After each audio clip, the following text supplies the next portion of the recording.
I'm Dom Nicholls, and this is Ukraine the Latest. Today, as Russian forces push behind Ukrainian lines in the Donbas, we ask if this is just leverage for the upcoming talks in Alaska or signs of a fundamental weakness in Ukraine's defence. We hear how President Zelensky's line on ceding territory may be softening, and we speak to our Russia expert James Kilner about the view of the upcoming Trump-Putin summit from Russia. Bravery takes you through the most unimaginable hardships to finally reward you with victory. Russia does not want peace. Erstens, wir verteidigen mit unserer Hilfe für die Ukraine auch unsere Freiheit und unsere europäischen Werte. If I'm president, I will have that war settled in one day, 24 hours. We are with you, not just today or tomorrow, but for 100 years. Nous ne pouvons pas, comme Européens, laisser gagner la Russie en Ukraine. Nobody's going to break us. We are strong. We are Ukrainians. It's Tuesday, the 12th of August, 3 years and 171 days since the full-scale invasion began. And today, I'm joined by the Telegraph's executive editor for audio, Francis Dearnley, Brussels correspondent Joe Barnes, and former Telegraph Russian correspondent James Kilner. I started with the latest updates from the Donbas. Now, there's a lot of talk you'll hear, a lot of headlines, a lot of tweets about what's happening in the area of Pokrovsk. Bluff, bottom line up front, TLDR, too long didn't read. We don't know. It's very confusing. The fog of war has descended again. We don't know exactly what's going on, but we will try and make sense of what we do know, and we will try and apply some sensible analysis to that. So let's go to the Donbas. You got the towns, the big towns of Pokrovsk and Konstantinivka that we've been speaking about for a long time. Konstantinivka is about 40 kilometres northeast of Pokrovsk. Now, draw a line between those two. That is effectively the front line, extending about 60 kilometres in each direction with Pokrovsk in the middle. It's not exact, but it's good enough for this little analogy. So that line is the front line. It is dented by the cities of Pokrovsk and Konstantinivka holding out against the Russian advance. So the forward line of enemy troops, forward line of Russian troops, is about 5 kilometres from each of those cities. They're not encircling the whole cities, but they are effectively camped out from the southwest through south to east to the north-northeast. So each city has a lot of Russians around it. They are dense in that line. Russia, as we know, has been pushing for months, been making incremental advances at incredibly high cost, slowly attempting to encircle those cities. So that's the sort of picture at the moment. Now, go back to Pokrovsk. The forward line of the enemy troops there to the north-northeast. So the kind of, if you are in Pokrovsk, you're looking at the Russians. So on your left flank, that is where Russia has been having the most success recently.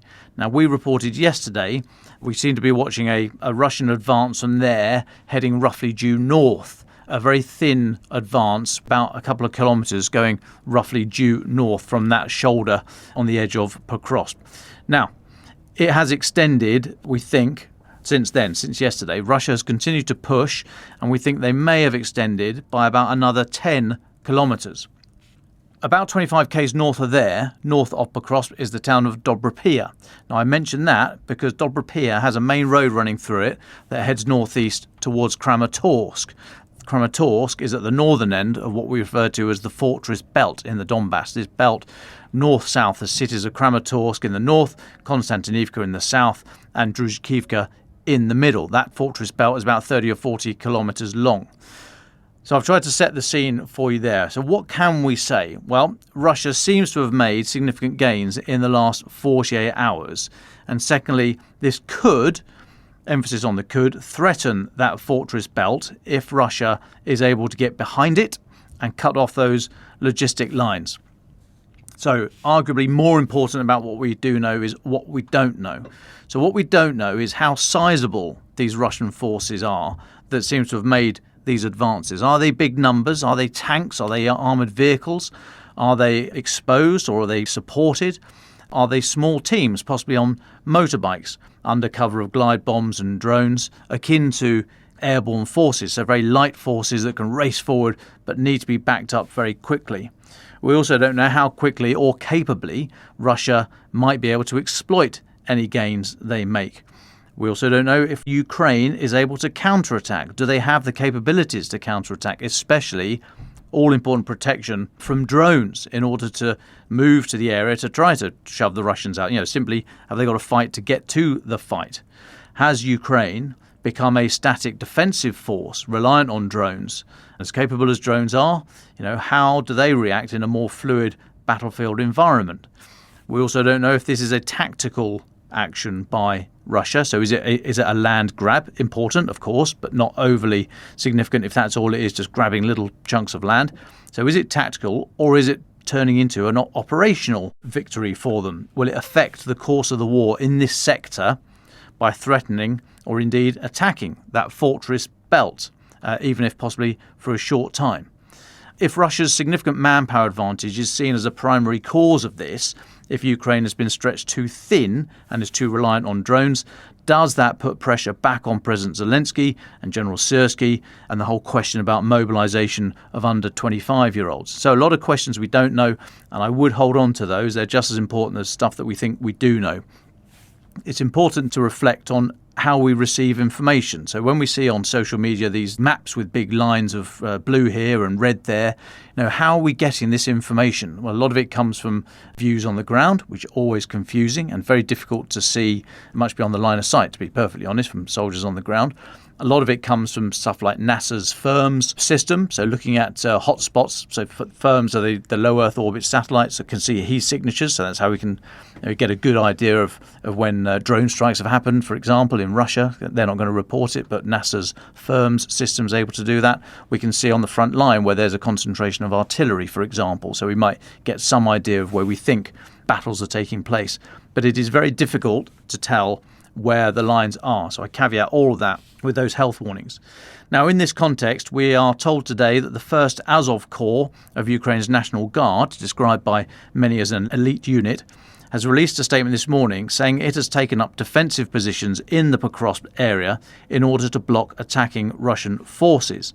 Now, the unit describes the situation along the axis there as complex and dynamic, but said its forces arrived in the area several days ago. Now, that last comment makes me think that they've not been moved in there as a result of this Russian advance. Linking it back to the earlier news, obviously, it's unclear what Ukraine's reaction has been to these reports of a Russian breakthrough or a thrust or a surge or whatever you want to call it. So I don't think the Azov Corps has been put there as a direct result of this. I think the timing of their statement is coincidentally unhelpful to us trying to make sense of what's going on the ground. Now, I don't want to confuse you any further, but I just want to give you as much context as possible. And for that, I'm going to present 3 different views to you, all somewhat mutually supporting, but slightly different. So firstly, hat tip here to the Financial Times' chief correspondent in Kyiv, Christopher Miller, who points us to a tweet by Bohdan Krochevich, who's former chief of staff of the Azov Brigade and a National Guard lieutenant colonel. He has put out on Twitter a note directed at President Zelensky. He says, "Mr. President, I sincerely don't know what exactly is being reported to you, but I'm informing you on the Pokrovsk-Konstantinivka line, without exaggeration, it's complete chaos. And this chaos has been growing for a long time, worsening with each passing day. A stable line of combat contact, as such, effectively doesn't exist. The systemic problem being, with the depletion of reserves, the widespread fragmentation of units across the entire front line, reports of captured villages being touted as victories amidst failures of entire sectors, and the complete lack of a strategic or even operational vision of the theatre of operations among parts of the military leadership." I think there are big questions there for General Syrskyi. That's the very pointed, very very military criticisms there from Colonel Krochevich. You might see his social media post. Now, secondly, I would point you to comments by the individual going by the name of Tatrigami. We know this is a former Ukrainian army officer, now an analyst publishing at the website Frontelligence. I think that's an amalgam of Frontline Intelligence, but Frontelligence Insight. Now, full disclosure, I don't know who this individual is, but he or she was recommended to me by Ben Wallace when he was British Defence Secretary. He said that Tatrigami speaks sense, knows what they are talking about. So Tatrigami says today, in both 2014 and 2015, Russia launched major offensives ahead of negotiations to gain leverage. The current situation is serious, but far from the collapse some suggest. A collapse in military terms means a loss of command and control, a breakdown in battlefield awareness, and an inability to regroup, withdraw in an organised fashion, or coordinate with other units. To the best of my knowledge, none of these conditions are currently present. The situation more closely resembles events of May 2024, when Russian forces slipped through unprepared Ukrainian defences along the border and advanced nearly 10 kilometres. That incursion was eventually contained and remained a localised pocket. At this moment, there is insufficient information to determine whether Ukrainian forces have the resources to contain Russian forces. The Russian grouping assembled in the Pokrovsk direction reportedly number more than 100,000 troops, raising the risk of further expansion. The sequence is simple: identify a weak point in the enemy's defences, penetrate it, widen the breach, and then deploy exploitation forces into the operational space to achieve goals via manoeuvre. Currently, the Russians have located and penetrated a weak point. They must still expand the breach and commit their exploitation forces. Only then would this qualify as an operational breakthrough and, if subsequent manoeuvres succeed, and evolve into a collapse of defences, resulting in chaos and a loss of unit cohesion. To summarise, the situation could undeniably deteriorate to a catastrophic level, with far worse consequences, a plausible scenario given the lead-up to negotiations. That said, we are not there yet, and the coming days will show whether this penetration can be contained. And then just finally, I would ask you to look at the output of Andrew Perpetua, who's an open source intelligence analyst, produces a daily map and other statistics on the war. He says this is not a breakthrough. He says what they're doing is, he says you take two men dressed in cloaks to hide their thermal signature. They are led by a drone through a specified path, the drone ensuring their security and camouflage. These infantry move up into positions and lay in wait, being resupplied by drone. They ambush opportunistically and kill anyone, namely civilians, who threaten to give away their position. Russia then moves up another pair and another pair and another pair to accumulate forces in exacting specified positions. The entire operation is directed from above. The people involved have no initiative. In some cases, once a route has enough of these small rifle teams, they push forward a larger group of light infantry. So the solution to this problem includes things like bolstering communication between units in the area, forming more quick reaction forces, putting more reconnaissance assets in the area to track Russian movements, cutting off the supply routes and shooting down supply drones, and ultimately going into dugouts and other positions to destroy the rifle teams where they are hiding. There isn't an advance. The reality is that there basically isn't a coherent front line. Okay, so a bit of a mouthful for me there. I apologise for that. But it is very confusing, and it's very easy to grab on a hot take and say this is a disaster, or it doesn't mean anything, or it's just posturing ahead of the whatever is going to happen in Alaska at the end of the week. Simple fact is, we don't really know, but we're trying to arm you with as much information as we do know and enough questions about what we don't know in order to try and make sense of it. So we will continue to try and do that over the next few days. We will analyse what's happened, or what seems to have happened in the last 48 hours or so, but we are not going to offer any firm answers until it is unequivocally so. Okay, elsewhere in Ukraine, Russia attacked yesterday with 48 Shahed-type drones and decoys, as well as 4 Iskander-M or North Korean KN-23 ballistic missiles. This comes from Ukraine's Air Force. 12 drones and 3 of the missiles got through the air defences, resulting in at least 3 people dead and over 30 injured across the country. Ukraine continued its long-range attacks against Russia. Drone strikes in Nizhevkamsk, that's in Tatarstan, 100 kilometres east of Moscow. There are other reports of long-range drone strikes that I've not been able to verify, but it seems as if Ukraine has been continuing their pattern of late. So those are the military updates for now. Before I turn to Francis for politics and diplomacy, let's go to our Brussels correspondent Joe Barnes to talk about an exclusive story he has today. Any take you have, Joe, on the picture I've tried to paint, with a caveat of the confusion that undoubtedly comes with trying to get information out of a war zone. Hello, Joe. Hi, folks. Yeah, the little I've looked at it and spoken to people, there's something is clearly happening. Whether it's going to have a strategic impact on the battlefield, to be seen. It's been happening over weeks, months, maybe, to varying different accounts that you look at. But There has been a lot of emphasis this week, and it is clear that Russia has pushed and pushed and pushed in the last few days because of what's going to happen on Friday in Alaska.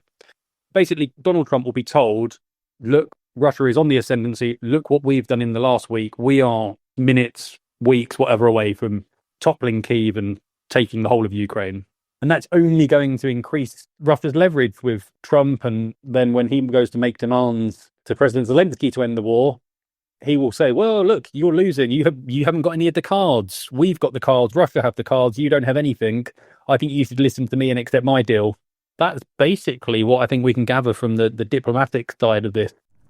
Yeah, as we said yesterday, they're going to try and set the narrative that it's inevitable that the 4 southeastern oblasts are going to be taken by Russia. So we will see this played out undoubtedly. But Joe, turning to your story, now you're saying that President Zelensky's tone has slightly softened on territorial concessions. What have you been looking at and who have you been speaking to?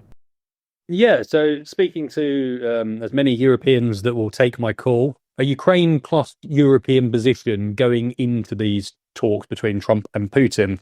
You would have been aware, our listeners are aware, that when Steve Witkoff, the US presidential envoy, came back from his meeting with Vladimir Putin in the Kremlin, so about 3 hours of discussions, I believe, there was a lot of confusion around what had been said.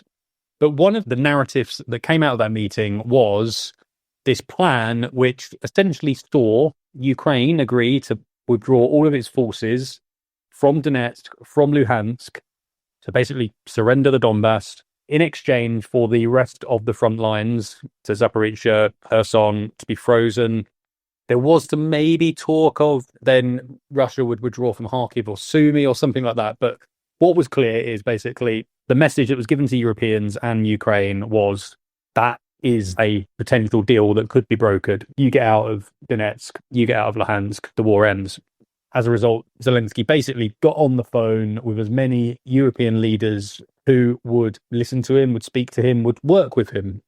And basically the Europeans agreed that they would not put out any statements or any of their own ideas about what territorial concessions have to be made to end the war. They would row in hard behind what the Ukrainians would back. And essentially what the Ukrainians have been speaking about is, yes, they would cede territory to Russia. They would not do it in a de jure fashion. So they would not legally recognize Russian sovereignty over any of the land that it cedes. It would all be done de facto. So de facto would basically just realize the reality on the ground.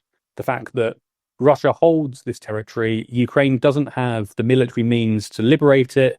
So we have to swap to a different focus, and diplomacy is what President Zelensky described this as early as March 2025. So it's something that's been brewing for a long time. Why the de facto recognition and why not just give it to Russia? Because essentially the Ukrainian constitution doesn't allow for its president, its parliament, to cede territory to an invader without a nationwide referendum. And look, I think every Ukrainian is going to have known someone who has died fighting in this war of defense, whether it be a brother, a dad, a cousin, just a friend. So no Ukrainian is going to accept that they just give up territory and basically ignore the service that ordinary Ukrainians have given to sort of defend their land.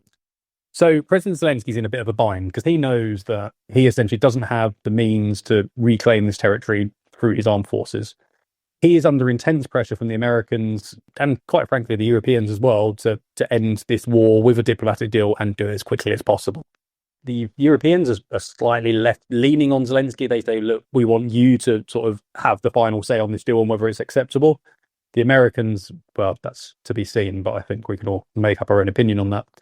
So, yeah, Zelensky's sort of been saying, look, I think any negotiations over territory have to start on the basis of what are the current front lines in this war. It's clear from his messaging in public that anything that involves current Ukrainian-held territory is off the table. But there has to be some sort of discussion around territory that is currently held by Russia. That's basically just living up to the reality of what's on the ground, what's going on, and the fact that they are being forced into a peace deal, whether they like it or not, because essentially American support for Ukraine depends on there being a deal. And I'm sure the Europeans would say, we don't want to upset the Americans because we need them for our continental security. We need the US security guarantor that has been there as part of NATO, and that isn't sort of a given these days. Lovely. Thanks, Joe. Brussels, obviously, well, they'd like to play a key role here. I'd like them to play a key role here and a central role, but Europe has been noticeable by its inability to get its act together and speak with one voice. That might be a little bit harsh, but I think that's fair, to be perfectly honest. But anyway, Francis, European Commission saying that they're going to be speaking with President Zelensky to Donald Trump before Friday's summit. What have you been looking at? Yeah, this is quite a major story, I think. So yesterday, of course, we were talking about this summit that was taking place of European foreign ministers. And we learned today, as you say, from the European Commission that Trump will hold talks with European leaders and President Zelensky tomorrow, about 3 p.m. So 2 days before that summit. Now, apparently, it was German Chancellor Friedrich Merz who spearheaded this effort to organise an online meeting, which will be attended by President Ursula von der Leyen, the leaders of Britain, France, Finland, Italy and Poland, as well as a representative from NATO, we understand. The Telegraph also understands this morning that British officials have encouraged EU leaders to stop an unhelpful running commentary on looming peace talks. They're concerned about public comments on the future of Ukraine by Macron, Merz and Kaja Kallas. The fear being that issuing public demands to Trump may backfire and cause him to cut Europe out of the talks altogether. And I think it is noteworthy that Sir Keir Starmer has made no public comment on the discussions since a joint statement on Saturday evening, choosing instead to influence from behind the scenes. It may be that the Ukrainian position Joe has just described was formulated in agreement with Europe so that it's not Ukraine which would be considered a barrier to peace by the Americans when this proposal is rejected. Certainly, if anyone was still under any illusions as to just how deep Trump's views on Ukraine are entrenched, should have heard him in the press conference yesterday. Volodymyr Zelensky is not invited on Friday? He wasn't a part of it. I would say he could go, but he's gone to a lot of meetings. You know, he's been there for 3.5 years. Nothing happened. And what is the definition? I mean, do you want somebody that's been doing this for 3.5 years? What's the definition of a good deal? I'll tell you after I hear what the deal is.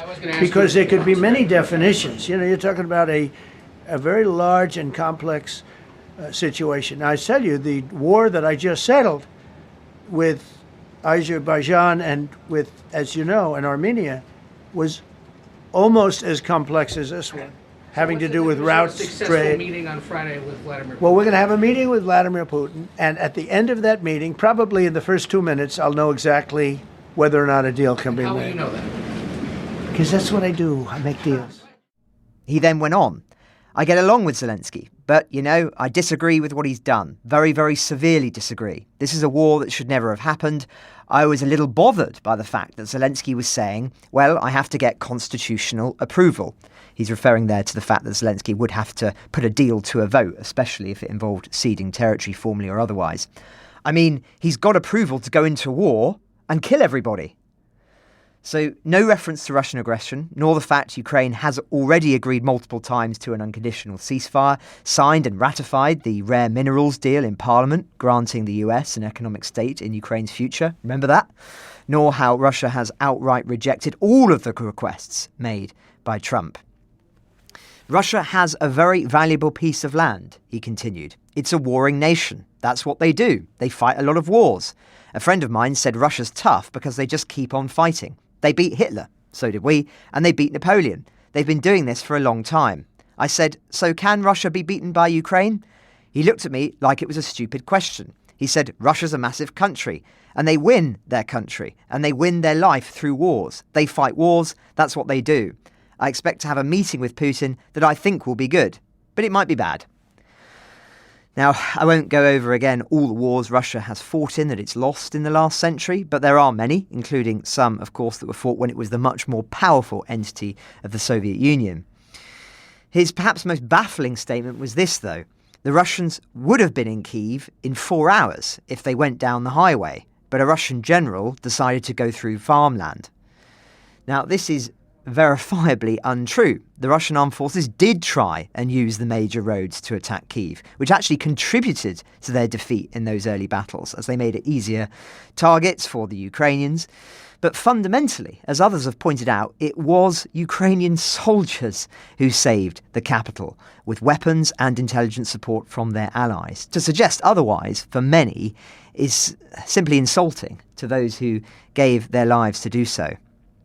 Now, in that press conference, Trump also seemed to suggest that he was going to Russia on Friday, leading many to argue that he'd got confused where Alaska was. But there are rumours swirling this morning that it wasn't misspeak, and there may indeed be plans for Trump to briefly cross into Russia after meeting with Putin in Alaska on Friday. So something more akin to the summit between Trump and Kim Jong-un. Now isn't the time to reiterate just how potentially damaging this summit could be on all manner of issues, not least those who are in the occupied territory. So I'm just going to stick with one today, Dom. Nathaniel Raymond, of course, the executive director of the Humanitarian Research Lab at Yale, which, as you'll know, is at the forefront of tracking thousands of Ukrainian children forcibly taken by Russia, has given an interview to the Kyiv Post expressing grave concerns about the upcoming summit. He said, if there is a deal that does not involve the return of Ukraine's children in full as a prerequisite, it means that the US will have been part of basically undermining the special protected status of children enshrined in the Geneva Convention for nearly 80 years. Children can be treated as if they were POWs or spies. If the children are put on the table, it will incentivise the hostage-taking of children as a senior part of the wars of the future. Now, he went on, despite earlier impressions that Trump cared about children, Raymond seemed to suggest that there'd been no policy process or coordination whatsoever on the issue. He said they withheld the funding from us and from the State Department that would have supported us and others to continue the track. There's been a total ridding of the personnel that would run in any diplomatic, any intelligence or any accountability operation relating to the issue. And when the Kyiv Post asked him if there was anything he would suggest Trump do before Friday, he offered this advice: aim low, saying, get Putin to agree to allow the Red Cross to register the kids as an outside independent validator of how many kids there are and where they're located. He said that that single action would actually be advancing peace and strengthening through the multilateral institutions the US helped inspire and evolve, particularly after the Second World War. So an interesting piece, we'll link to that in the show notes. Thus far, all the talk relating to this summit has been about land, really. But there are so many other issues which are barely being talked about at all, Dom. You're absolutely right, Francis. Now, just before I go to James Kilner, just in the last few minutes, the Ukrainian military has put out a statement acknowledging that a group of Russian troops has bypassed Ukrainian defences near Dobrapia in Donetsk Oblast, but they denied it constitutes a breakthrough. So this comes from Ukrainian military's Stratcom, Strategic Communications Department. They say Russian forces are employing infiltration tactics by sending small groups of troops beyond the first line of defence, often incurring significant losses.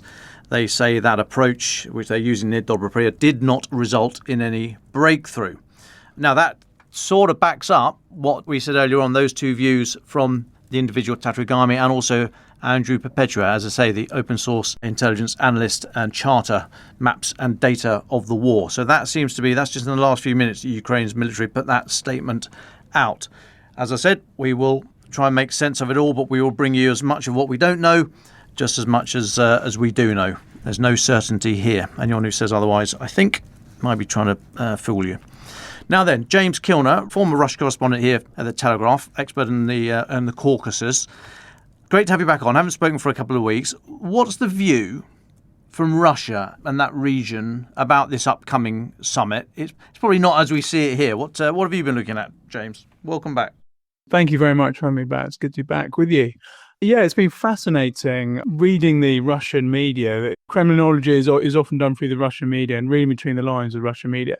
When this Trump-Putin meeting was first announced at the end of last week, there was, as expected, a huge outpouring of victorious jingoism about how Trump and Putin had sidelined Zelensky, how they were going to end the war together, carve up Ukraine, etc. This was the big bromance moment that the Russian media had wanted to see. This is the one-on-one that Putin wanted with Trump, etc. There's talk of a Yalta II, a reference to the Yalta summit in World War II between the great leaders where they worked out a post-war power vortex. This was how this meeting in Alaska was being framed in the Russian media. Since then, though, in the last couple of days, it's been noticeable how that sort of victorious note has come off the agenda, and instead we have commentators putting out much more nuanced pieces about what to expect from this Alaska meeting. Senior members of the foreign ministry briefing, or openly briefing, been quoted in the media saying, the best they expect is an improvement in Russia-US relations. And then you have commentators who are linked to the Kremlin saying, and we also expect some sort of land deal. But the important context here, Dom, is that when this slight vacuum, a slight confusion in the line that the Russian media is given, and you have to remember they're all hardcore Kremlin propaganda outlets, it often means that the Kremlin hasn't quite organized what it expects to happen either. So there's still a couple of days to go, and that can obviously change tomorrow. But at the moment, I'd say after the initial euphoria and frankly victorious notes about how Zelensky and the warmongering Europeans had been sidelined, it has toned down. And I think we're still waiting a bit here. The stock market has gone up 8% since the meeting was announced last Thursday, which shows traders, etc., are expecting some sort of peace dividend from this meeting. And some TV channels have started talking about planning for the end of the special military operation. What we're not getting is a feeling that the Kremlin have a hardcore line ready to go on this one. So it is very interesting. Thanks, James. Fascinating stuff. Now, I also want to ask you about this Armenia-Azerbaijan truce peace deal that Donald Trump has effected.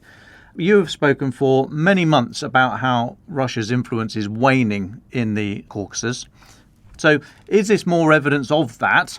What does this say for Russia's influence there? And also, do you think on the back of this, Trump will be buoyed up and this is better news to try and get some sort of settlement for Ukraine because he's feeling he's in the mood, he's one step closer to the Nobel Peace Prize, or actually does he see that this is easy stuff? You've just got to cut a few bits and pieces here and you get a peace deal. But how significant is this for the region, this Armenia-Azerbaijan peace, and for the war in Ukraine?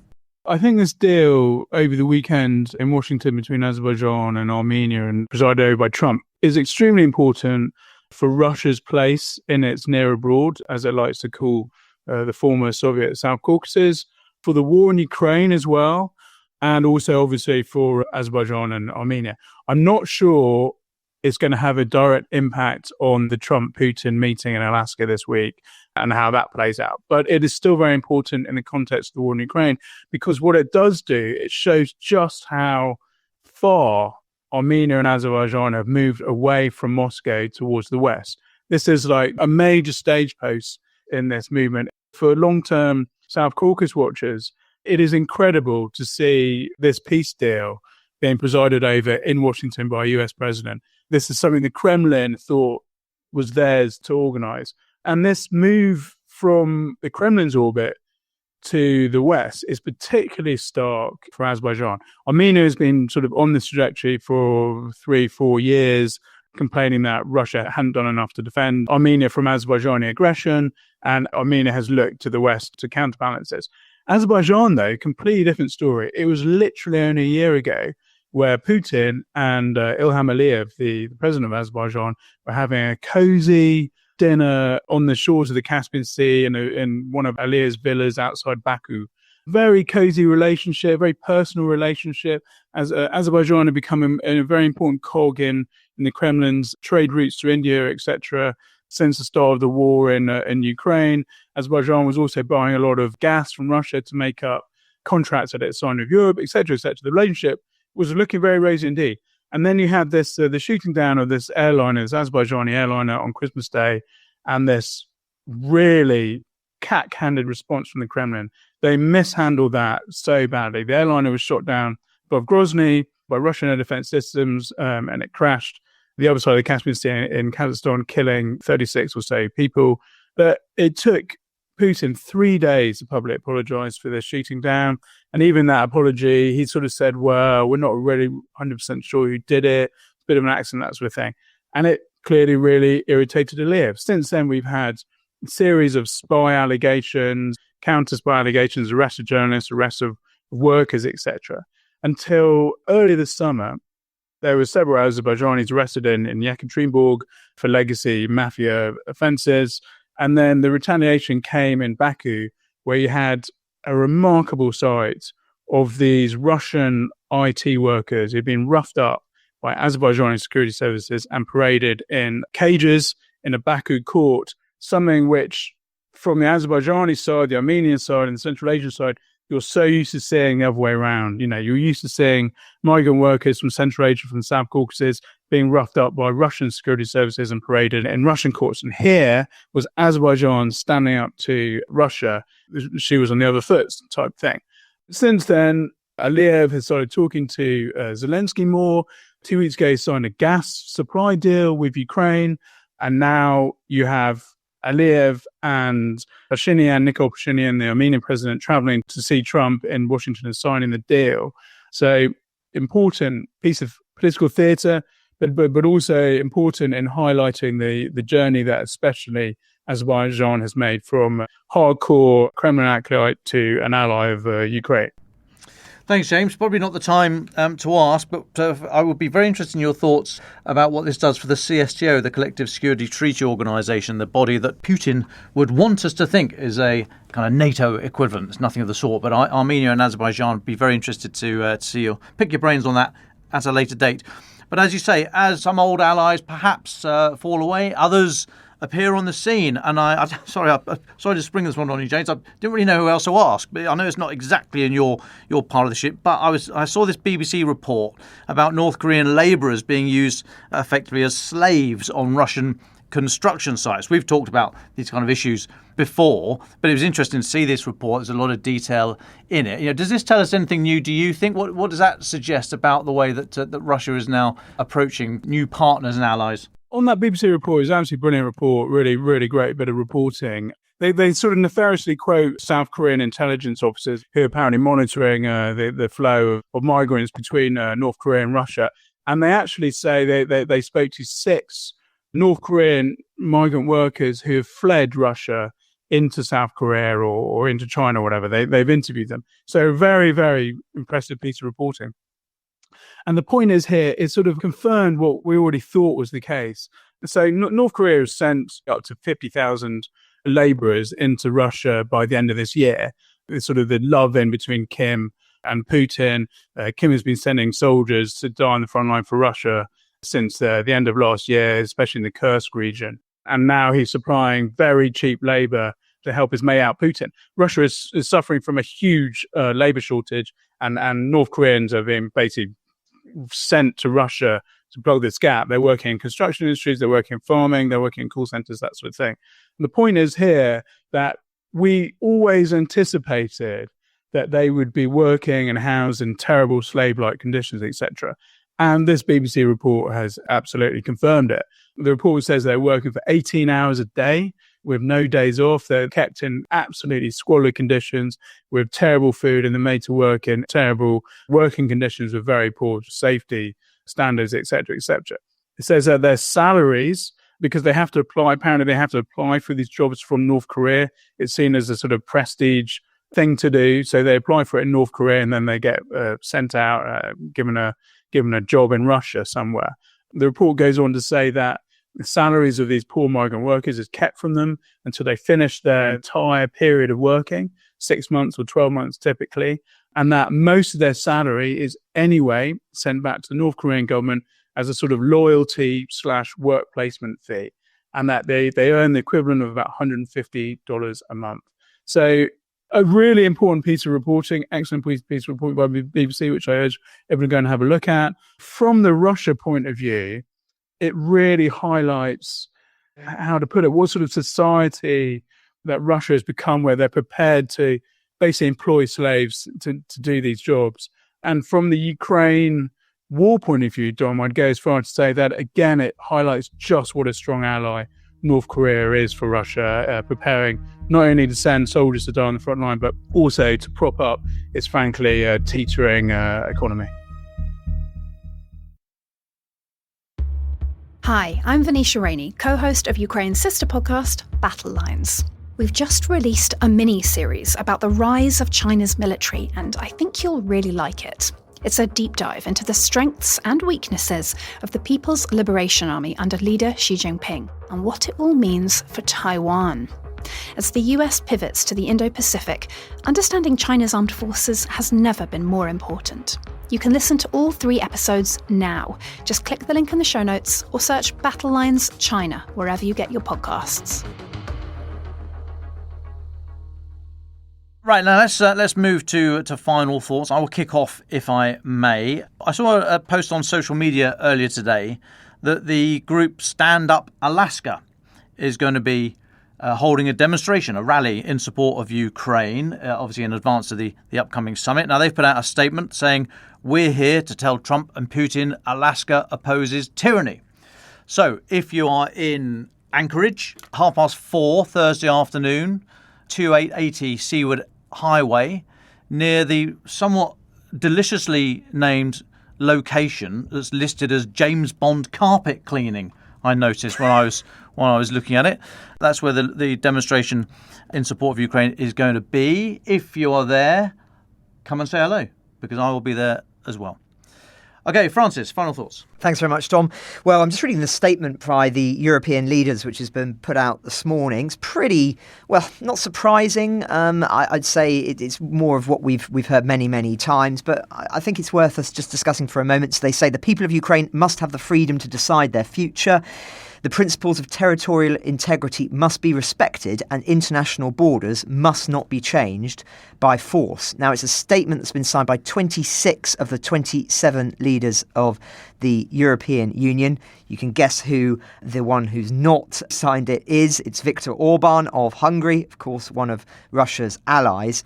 The reason I think it is worth noting here is they're obviously being quite strong as we go into Friday.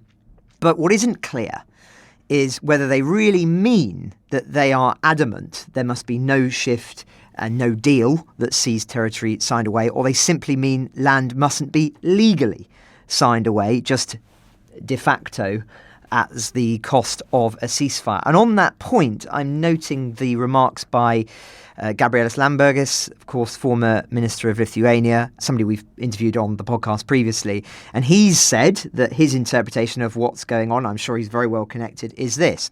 Rutte is revealing that the latest genius 5D chess move, he says, to save Ukraine is to casually throw millions of people into a black hole of oppression, torture, rape, kidnapping, murder, and the destruction of national identity, de facto, but not de jure. And the proponents of this plan, he says, will keep a straight face while they will cite the misery of the occupation of the Baltic states as a shining example that Ukraine should happily walk into. He says that, quoting a piece in the FT, Rutte's worldview is this. The Soviet Union's annexation of the Baltic states after 1940 was never legally recognised by the US and most European countries, but it was a fact of life until, eventually, the Baltic states regained their independence. Let's unpack that. The occupation wasn't a fact of life. It was a fact of death. Eventually was after decades of deportations, killing, grinding terror, and violent attempts to turn everybody into Russians. Regaining their independence was being crushed under tanks while Western leaders pleaded with us to give up our fight for freedom. So this is the path to peace we're supposed to offer to Ukraine with a smile. These are the glorious new security guarantees that will erase the shame of the Budapest Agreement and allow Ukrainians to have faith in their future. There are even US ambassadors talking about how countries can earn certain territories and therefore presumably deserve them. Would it be paranoid of me to wonder if we just opened the door for Russia to earn Narva and Vilnius de facto? So a view there from the Baltic states. But very, very interesting times indeed, I think it's fair to say, Dom. Thank you, Francis. James, what's your final thoughts for today? Where do you want to leave our listeners? One quick geopolitical addendum to this Azerbaijan-Armenia peace deal, and then a quick insight on Russia. The real crux of this Azerbaijan-Armenia peace deal is this corridor, this trade corridor, transport corridor linking mainland Azerbaijan to its exclave of Nakhchivan. It's a 43-kilometer route across southern Armenia.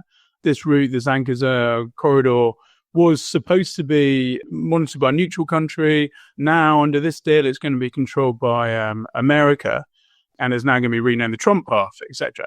The really important sort of side issue here with this deal, Dom, is that it runs almost parallel inside Armenia to the border with Iran, and Iran is completely opposed to it, etc. So you're suddenly putting US control over a sliver of land, which could become a very important trade corridor between Azerbaijan, the Caspian Sea, and Turkey and Europe, putting the US right in control of this trade corridor right next to Iran.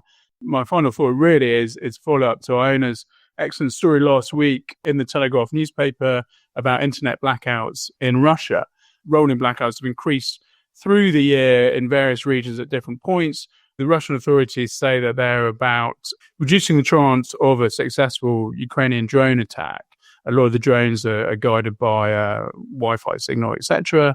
And if you cut the Wi-Fi, then they have to rely on a secondary navigational source, which may or may not be as accurate.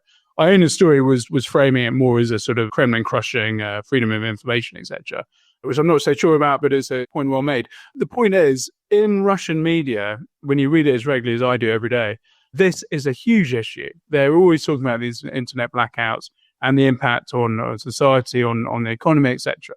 And there was a very interesting story about just that. The central bank said there'd been a rise in ordinary Russians and Russian companies, taking out hard cash from their banks. And they attributed this very openly to the fact that internet banking, etc., and online payments had become a problem in Russia because of the internet blackouts. So a very short, small example of how life in Russia, the way Ukraine is perpetrating these drone attacks very successfully, very cleverly, is having an impact on the life of ordinary Russians.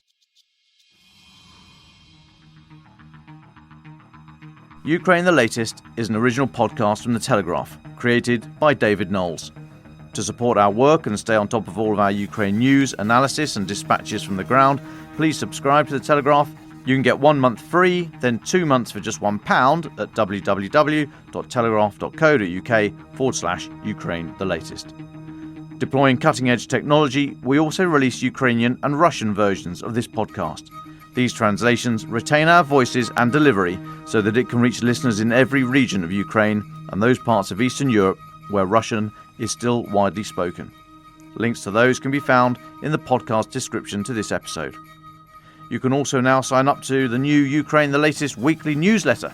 Each week, Francis and I answer your questions, provide recommended reading, and give exclusive analysis and behind-the-scenes insights, plus maps of the front lines and diagrams of weapons, to complement our daily reporting.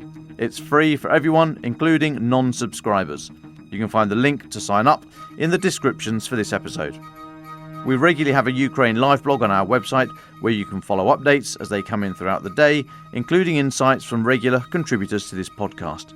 We also do the same for other breaking international stories. If you appreciate our work, please consider following Ukraine the Latest on your preferred podcast app and leave us a review, as it really helps others find the show. Please also share it with those who may not be aware we exist. You can listen to this conversation live at 1 p.m. London time each weekday on X Spaces. Follow The Telegraph so that you don't miss it. You can also get in touch directly to ask questions or give comments by emailing ukrainepod@telegraph.co.uk. We continue to read every message. You can also contact us directly on X. You'll find our handles in the description for this episode. As ever, we're especially interested to hear where you're listening from around the world. Ukraine the Latest was today produced by Phil Atkins. Executive producers are Francis Dearnley, Louisa Wells and David Nicholls. My name is David Nicholls. Thank you all for listening. Goodbye.